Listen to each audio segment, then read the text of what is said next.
వాళ్ళు ఏమంటారంటే పర్టికులర్గా హిందువులు అంటున్నారు కానీ పలానా వ్యక్తి మీరని కానీ ఇట్లా సమ్ మదర్ అని కానీ ఇట్లా అంటలేరు. అన్నారు వాళ్ళు, అలా కూడా అన్నారు. కొంతమంది పేరు తీశారు, వీళ్ళే చేశారని చెప్పి వాళ్ళ పేరు కూడా తీశారు. వాళ్ళ పేరు తీసినప్పుడు ఇక్కడ ఫైనల్గా ఛార్జ్ షీట్ అనేది వస్తుంది పోలీసులది. అప్పుడు దాన్ని తీసుకొని మనము ఆ వ్యక్తుల మీద కేసు వేయడానికి వీలు ఉన్నది. Okay okay. అది ఎందుకంటే పోలీస్ ఇన్వెస్టిగేషన్ మధ్యలో ఇవన్నీ డిస్టర్బెన్స్ వాళ్ళకు వస్తాయి.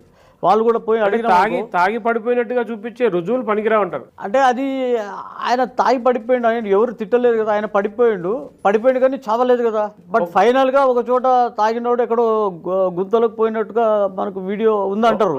ఒక చోటనేమో లారీకి కింద పడిపోయి తప్పించుకున్నాడు, ఒక చోట తనంతలో తానే పడిపోయాడు, ఒక చోట పడిపోయి చనిపోయాడు.